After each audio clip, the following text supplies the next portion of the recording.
Hello there! This is going to be a bit of a different style video than I usually make here in the studio. I've never done a proper Q&A on YouTube before. I do them from time to time over on my Instagram stories, but I thought that this would be a good way to get to know each other a bit better. And you know, when I'm here in this studio, I'm usually making videos that are jam-packed with as much information and knowledge about travel as possible so that I can hopefully empower more of you guys to be able to have these life-changing travel experiences.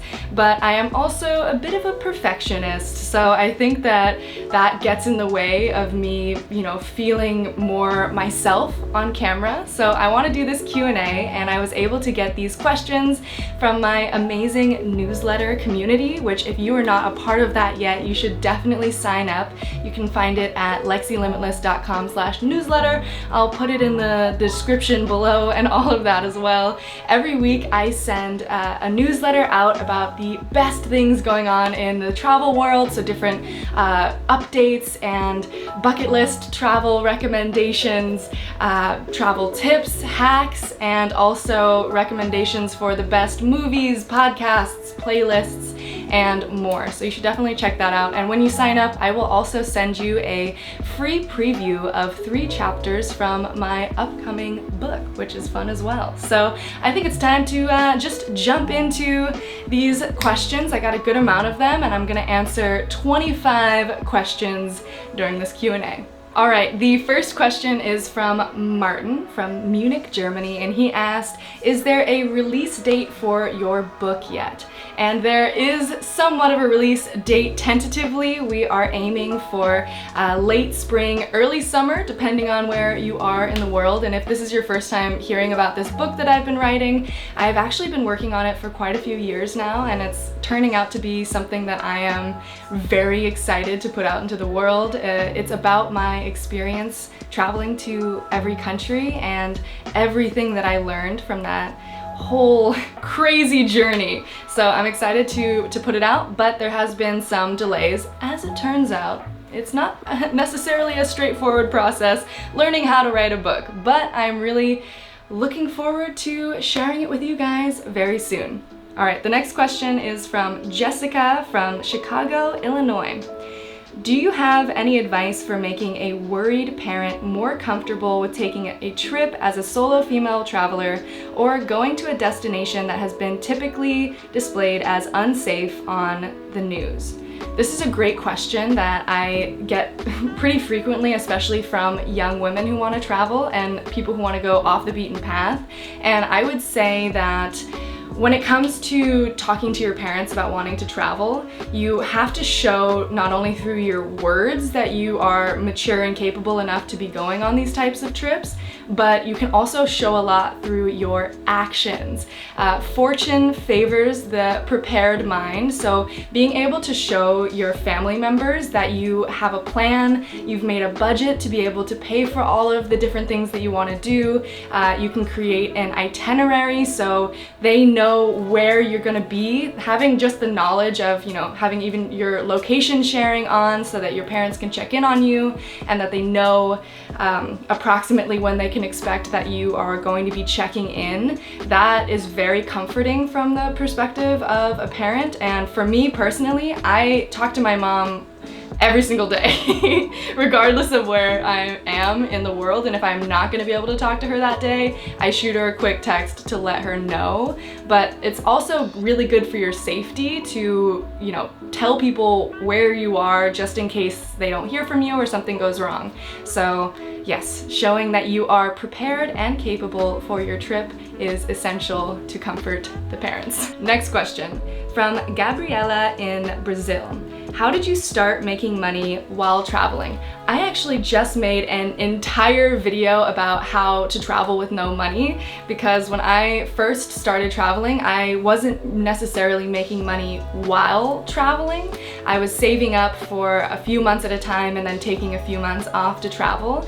But for me, I started making money while traveling when I was creating content. That's not necessarily the only way that you can make money while traveling, which I do a very deep dive into this in that video. I'll put it in the recommendations if you guys want to see, you know, an in-depth look into that, but when I started picking up a camera and making content about my travels and my recommendations, I was able to start doing promotional deals and brand deals with a lot of different companies that were interested in that, and being able to finance my travels through those type of partnerships. I also recently taught a course over on Lost Creator Academy, which is all about how to become a content creator and what that process looks like, how you monetize your trips, how you talk to different businesses. So if you are also interested in learning more about that, I made 2 courses over there about how I plan my trips for content and how I script my vlogs, all that type of stuff. And there's a ton of knowledge over on LCA, and I'll put the link in the description for you to check that out as well. All right, next question from Steven in California. Have you ever had problems with airport security? Yes, I think one of the more nerve-wracking times that I was in trouble with security was leaving from Israel. I got stopped and interrogated pretty intensely for almost an hour, and it was terrifying because I wasn't doing anything wrong, but the way that security guards can talk to you when they're like suspecting something, like they're seeing a lot of questionable passport stamps of places that you've been, that can be very anxiety inducing. And I also actually had something very weird happen to me in the US. So going through TSA and Homeland Security, one time I came back, I was flying back from Japan, and I went and gave them my passport, and they're like, oh, okay, yeah, it looks like you travel a lot. This is so interesting. And like was having a really good conversation with this border patrol guy, and he ended up saying like, oh, well, we should go over here for like another screening. I'm like, okay, I just want to go home, but all right. So they take me to a different part of the security, and then another person comes and talks to me, being so friendly, asking questions about my travels, and I'm explaining, you know, I'm doing this world record and traveling to every country, and they're being really nice. And then they hand my passport to another security man, who then walks me down to the baggage claim to see if I had any luggage, which I didn't because I was only traveling with a carry-on.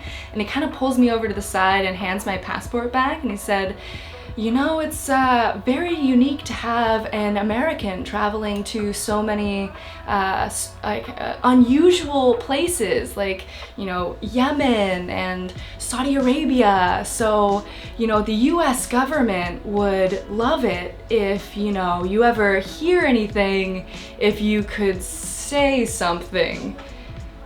Like, I was so confused by like what was happening, and they're like, oh, we would love your contact information so we can chat more about this. So I gave him my phone number and email, and I never ended up hearing anything, but it was the most bizarre interaction. And then only a few months after that, I was actually put on a TSA additional security watch list. So I have TSA pre-check whenever I go through the airport. It's a very seamless experience for me in the US. And then all of a sudden my plane tickets started having these giant X's printed on them, and I would have to go through like an entire additional security examination of like my body, my shoes. They would like really thoroughly check everything I had in my luggage, and it ended up always adding another 20-30 minutes onto my security experience, which was terrible. So I ended up having to petition to get off of this list, and it took forever to try to communicate with the TSA that there was no reason for me to be there. So I don't even know how I ended up on that list, but thankfully I was able to get off of it. All right, question number 5 is from Ifan in Myanmar. How was your experience traveling in Myanmar? I absolutely loved traveling to Myanmar. It was one of those places I had never really developed any kind of expectations around going to, and I went to Yangon and to Bagan, and Bagan is actually one of the places in the world with the most concentration of temples. So I was able to spend a few days really exploring all of these beautiful ancient temples, getting up for sunrise and watching the mist roll over these valleys, and it was some of the most beautiful landscapes I have ever seen. 10 out of 10, recommend adding Bagan to your bucket list. Next question is from Catherine from California. What do you think of using third-party travel sites such as Priceline, Trip.com, or Kayak? I think that they're great. You should always compare a lot of these different websites when you are booking things. I personally use Expedia a lot, Hotels.com, a lot of these big travel related chains. But one thing I do recommend is when you are looking and comparing different prices that you turn on incognito mode, which I wrote down how you turn it on. So on Mac it's Control-Shift-N, and on Windows it's Control-Shift-N as well, to go incognito, so that these companies aren't using cookies to compare what other websites that you were checking, and you can see like what the real price is rather than the price that they are feeding to you based on your profile that they have on their website. Question number 7 is from Craig in London, England, and he asked, when life gets hard on your travels, do you meditate, and if so, does it help you feel more grounded? 100%. I have developed a lot of anxiety around traveling, and I know it sounds pretty crazy because I do it for a living, but it actually got to the point where it was pretty unbearable for a while. Every single time that I stepped on a plane, I felt like I was gonna have an anxiety attack. I felt really uncertain and just like general fear towards going to a lot of different places. And one thing that really helped with that, especially my anxiety towards flying, because I absolutely hate flying. The idea of being in a tin can 35,000 feet in the air really freaks me out when I think about it too much. So something that really helped me overcome that was downloading Headspace. It's a meditation app, and then they can also download offline meditations, and some of them, there's even one that's focused on fear of flying. My favorite is the one that is about managing anxiety and overcoming fear. So having something that I can just pop into my headphones and reminds me and guides me to connect with my breath, and remembering that regardless of how you feel in the moment, when things are really stressing you out or you're feeling that tightness in your chest or in your body, being able to connect with your breath and remembering that this too shall pass has gotten me through a lot of uncomfortable situations. But usually for me it only lasts about 10 minutes or so. So being able to take a 15-minute meditation at any point just right here on my cell phone has helped tremendously. All right, the next question we have is anonymous, and it is, what is your experience with harassment while traveling and how do you deal with it? So this is a really important topic that I like to cover because I don't want to just always paint traveling as, especially as a woman, as this, flawless experience where everything just goes so well and everyone's always kind and open-minded and welcoming, because especially as a woman, but of course these things can happen to anyone, men as well, you are going to get harassed at some point in your experience, whether that be sexual harassment, catcalling, people making inappropriate gestures, or trying to manipulate you in some way when you run into a stranger on the street. This has happened to me a lot. I think I've mentioned this in other videos, and something that always helps me deal with that is being able to create space from whatever it is, whoever it is that is harassing me, and immediately just changing locations.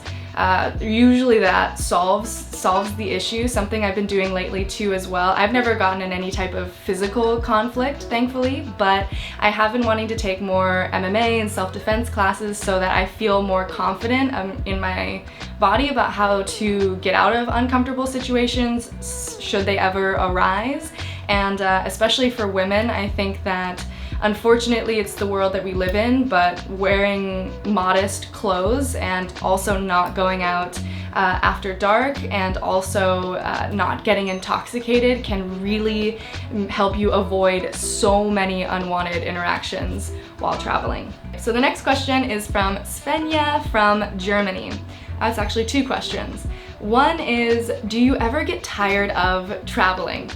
Yes and no. Sometimes I can get physically exhausted from whatever I'm doing, being on long plane rides, traveling in not so comfortable accommodation, these type of things can get exhausting over time, but I think one of my superpowers is that I have a very childlike excitement towards travel, and no matter how much I do of it, I'm always excited to head out on my next adventure. So no, I don't get too tired of traveling, but it is also really good to take breaks. I've traveled enough to realize that my personal comfort zone with it is that I usually don't like to travel for more than a month and a half or 2 months without taking a significant break. That can be even abroad, just staying in one place for a week, maybe more.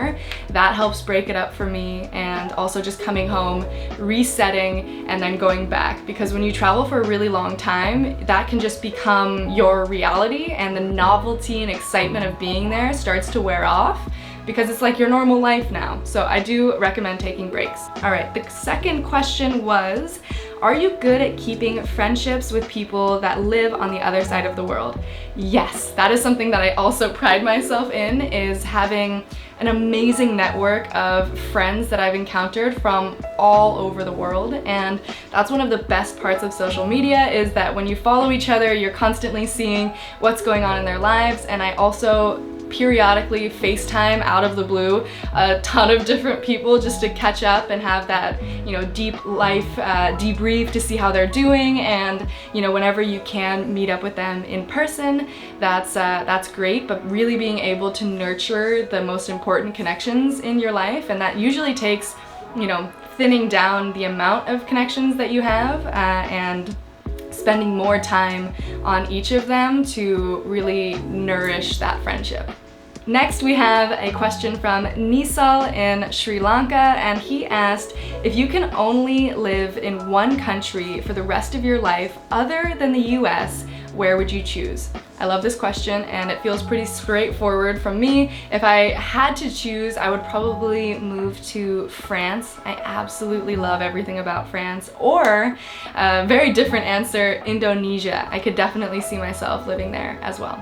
Next, we have a question from Karsten from Colfax, California. This is hilarious that this question is coming from Colfax, because that place is only about 5 minutes from my hometown where I grew up my whole life. So this guy is basically one of my neighbors. Maybe we've met before, Karsten. But he asked, what is the most reliable website that updates frequently to know the entry requirements for that country? Well, I would say that the best resources for especially visa-related requirements are going to be the country's government embassy-style websites. So these are those type of websites that end with, travel.state.gov, those type of things. And they're usually periodically updated, and you have to find the embassy that's from your country's perspective to this other one to see what the requirements are. But you really have to stick with the government websites, because blogs and things like this cannot be always accurate. Question 13 from Ben is, how do you plan a long trip, for example, one that is over 2 months long with a route already planned? Well, Ben, I am quite the planner. So usually I will take a calendar, and I'll also have a list of all of the different places that I want to go. I'll pick the starting point, the ending point, and then I'll kind of mold all of these places onto a map to see what the transportation is like. And when I'm traveling for more than a few months at a time, I like to be conscious ahead of time that I'm gonna need to take a couple of days to just chill out in one place. So I usually plan those in as well, but it really comes down to being organized and doing a lot of research if you want to have a whole itinerary planned out ahead of time. And if you do always add like a day or two to each place that you're going, that helps actually, I call it planned spontaneity, where you never know what you're gonna do during those days, but that's when you can can, have the freedom to take up on any of those fun opportunities that arise in the moment, while also having a plan and not wasting any time while you're on your trip. Next question is from Veronica from Canada. My question is inspired from this week's newsletter. What are your favorite travel clothing companies? What are the essentials to bring on a trip? There are a lot of different companies to choose from. For example, one of my favorites is Teva, however you pronounce it, Teva's hiking shoes. I used their hiking sandals to climb an entire volcano in the DRC, and people were impressed that I was able to do that in basically just sandals, but having hiking sandals has been a game changer for me. And one thing to remember with these type of company recommendations is that you don't need to spend a lot of money on clothes to travel. If anything, if you are on a budget, I don't recommend spending very much money on that type of stuff, but it's really whatever your personal style is. I'm a pretty easygoing person when it comes to my wardrobe, and it's whatever's comfortable and that'll work for the environment that I'm in. Next question is from Ellie from South Carolina. How do you take care of your health and skin while long-term traveling? I love this question. I would say that I always need to get enough sleep. I'm one of those people that needs 8 to 9 hours of sleep or I'm not fully functioning, which of course that gets cut short, but I need to sleep a lot. I drink a lot of water, more water than I do at home. I wear sunscreen religiously every single day, minimum 50 SPF. And actually, let me go grab some of my skincare products to show you. Alright, so I've got all kinds of stuff because I actually started caring a lot more about my skin in the past few years and wanting to make it as healthy as possible. So I've got a very thick balm style moisturizer. I wear this every night before I go to sleep. And I also have a prescription for hormonal acne. I had acne for years, and no matter how clean I kept my face, it kept coming back. So I ended up going to a dermatologist who gave me this prescription, and my skin has been amazing in comparison ever since. I have a retinol eye cream that I use at night to avoid getting any wrinkles around my eyes. I also have a prescription, it's called a tretinoin cream. Not exactly the most great looking thing, but this was also a prescription from my dermatologist to help with the hormonal acne as well as dark spots. So I cannot recommend enough visiting a dermatologist because they're experts and they know what's going on with you, and it's really hard to self-medicate that kind of stuff. Another question from Raina in Portugal was asking, what does your video brainstorming look like? How often do you do it, and how often does it lead to something? I love this question because it's a little bit of a behind the scenes look at the process of coming up with these crazy ideas. And with YouTube, just the power of ideas is so incredible. So I try to brainstorm as much as possible.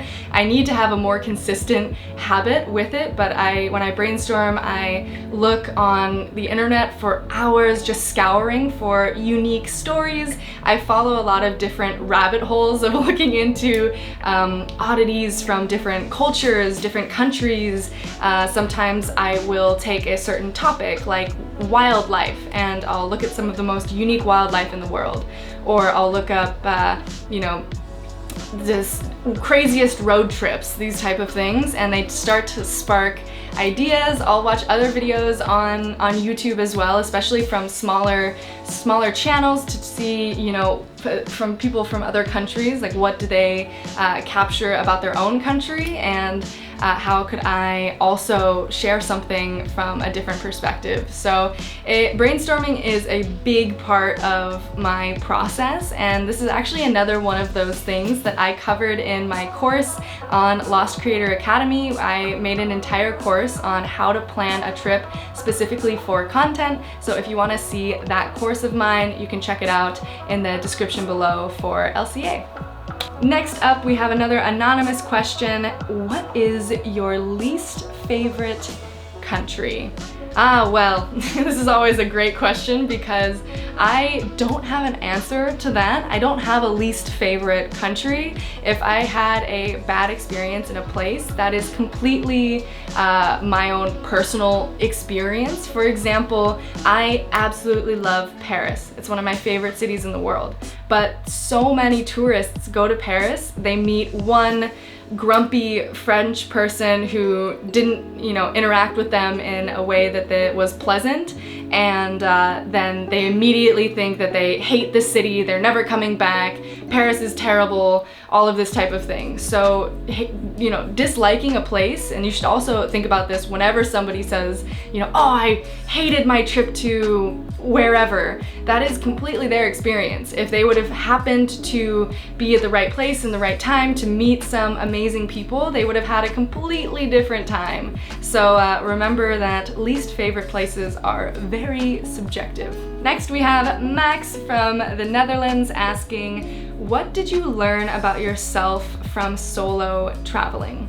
I learned a lot, and I think a lot of it comes down to feeling comfortable being on my own and developing a strong sense of independence. It taught me a lot about communication and how to interact with people who are either being friendly and welcoming, or how to interact with people who don't have good intentions, and how to sense that. I developed a lot of very strong intuition while traveling, and I would also say that my travels solo taught me such a greater appreciation for the time that I get to spend with people who I enjoy, the people that I love, my family, my friends, because when you see someone every day, it's very easy to take them for granted, but when you're on your own and you re-enter your life, or you meet another amazing person, it really sparkles and you can really feel that sense of connection in such a deeper way when you've had some time to step back from it and connect with yourself. So I personally think that every single person in the world should take a solo trip at some point in their lives to just become a more genuine version of themselves. Next we have Iris from California.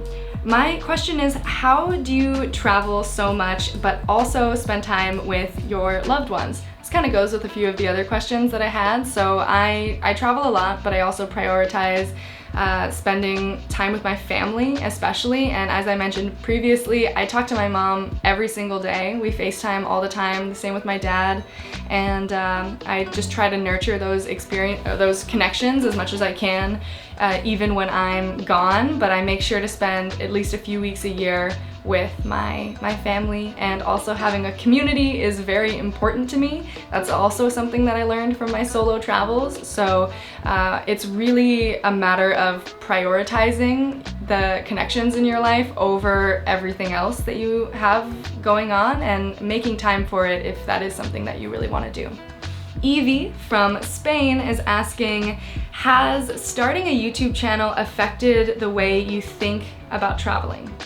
Yes, it definitely has, but if anything, I think that I have the best job in the world, and I'm completely overwhelmed with how grateful I am every time that I get to go out on a new trip, especially when I'm filming with really talented people and being able to meet different amazing locals everywhere that I go, and being able to tell stories that I'm really passionate about. I wouldn't change it for the world, but of course, whenever you take a passion and a love that you have in your life and make a career out of it, things can change. It adds a dynamic of stress. I definitely feel more stressed from time to time than I used to when I was just traveling for myself, because I'm traveling almost in a way for all of you now, and I am absolutely not complaining about that, because it's still, there's nothing else I could ever see myself doing. So yeah, I love it. I love traveling still, and I always will, and I think that I am extremely blessed to be able to have a YouTube channel. We have a question from Chloe in South Africa, which is, what are your travel plans for 2022? Any continents you want to focus on, or more a mix of places? I don't currently have a ton of travel plans yet, which I always know that they are, whenever I don't have plans, I know that they're coming to fruition soon, as hippie as that might sound. I think I would love to spend more time in South America this year. I really want to spend some more time in Colombia, also Peru, and always in Europe. I absolutely love spending my summers in Europe, so I'll be doing that. And it would be great to go over to Asia as well once the restrictions start to dampen a bit. That'll be great, but yeah, I guess that's the most non-answer everywhere. I always want to go as many places as possible. But also, top of my bucket list is definitely Mongolia. There's some stories I really want to tell there. So speaking it into the universe that there will be a very epic Mongolia trip sometime soon. Only got a few questions left. This one is from Joshua in Minnesota. What are your favorite books and movies? I am a huge movie nut. My dad and I started watching movies when I was really young, so whenever I'm even traveling by myself, watching movies, especially like action adventure movies, always makes me feel like I'm hanging out with my dad. So I would say, after much debate, my favorite movie, and in my opinion, is one of the greatest movies of all time, would be Return of the King in the Lord of the Rings trilogy. I think that is the storytelling in that movie is unparalleled. I also absolutely adore Quentin Tarantino films. Pulp Fiction and especially Kill Bill have inspired me a lot, and I think that they're so amazing from a cinematic standpoint. This one is from Catherine. My question is, what are your favorite ways of getting to know the people in a specific place?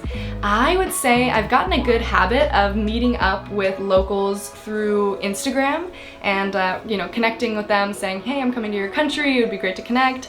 And especially local photographers are always fun because they know all of the best spots in each place that you're going, and it also gives you an immediate connection into that culture, and they can also recommend a lot of different places to eat, to stay, to see, and I always try to connect with different locals online ahead of time. That can even be through couch surfing, or talking to your Airbnb hosts, talking to hotel receptionists that are locals, or even just striking up conversations randomly with strangers on the street. You never know where that's going to lead you. So I would say just communicating with people who are from that place, because they know it better than anyone. Christopher from the UK is asking, what destinations would you recommend for a weekend visit, particularly for an inexperienced traveler on a tighter budget? Well, since Christopher is from the UK, I would say if you're anywhere close to Europe, literally any capital city is going to be an awesome weekend trip. There's always so much going on in cities during the weekends. So there's, festivals, nightlife, all of this type of stuff. And in Europe, everything is very close together. The same can go for different places, like in the US. There's a lot of really interesting cities as well. I'd love to go to Miami, New Orleans, New York, even just for San Diego, which is near me. Just for the weekend is a really great change of pace. So if for weekend explorers, I really would hone in on where you are in the map and get to know the surrounding areas more and more. And I mean, if you're a city person, that's great. You can also go on weekend hiking, camping, backpacking trips and stuff like that if you're trying to get into nature. But really just, you gotta open your mind to all of the places that are near to you. All right, we have a last question from Sarah in Boston, Massachusetts. And she is asking, have you ever had a moment where you were standing somewhere and it felt like a dream? Yes, I've had quite a few of these type of moments, which are one of the most beautiful parts of traveling, is being able to have those really surreal moments where all the stars align and you end up somewhere you never expected you would be. And I think that I the first memory that came to my mind with this question was visiting Angel Falls in Venezuela. Venezuela will always have a very special place in my heart because when I went there, I didn't know what to expect. If anything, I was kind of afraid of what the experience would be like, and so I ended up going to Caracas and taking a flight to Canaima to go to Canaima National Park, and ended up staying there, met the most awesome local people, going out for drinks in the evening, and we ended up taking a boat trip up the river to the base of Angel Falls where I was able to camp for the night, and there was not another person there. And Angel Falls, if you didn't already know, is the tallest waterfall on the planet. It's unbelievable. I'll add some photos of it here. And being able to have one of the wonders of the world in the jungle, in this place that everyone made me afraid of because of what they hear about on the news, and getting there and seeing that this unbelievable stream of water that almost looked like a cloud. It was unforgettable, and definitely one of my favorite experiences in the natural world, and paired with, you know, learning how to salsa in Canaima with the Venezuelan Air Force randomly. It was too good to be true, and those are the moments that I live for. So I hope you guys enjoyed this Q&A. I actually had a really fun time doing this, so I think I gotta chill out a little bit when I'm filming sometimes, because you know, I really want you guys to get as much out of this channel as possible, because as you can tell, travel has changed my life so much, and being able to hopefully empower any of you guys to have those experiences for yourself would be the most fulfilling thing I could ever do for anyone.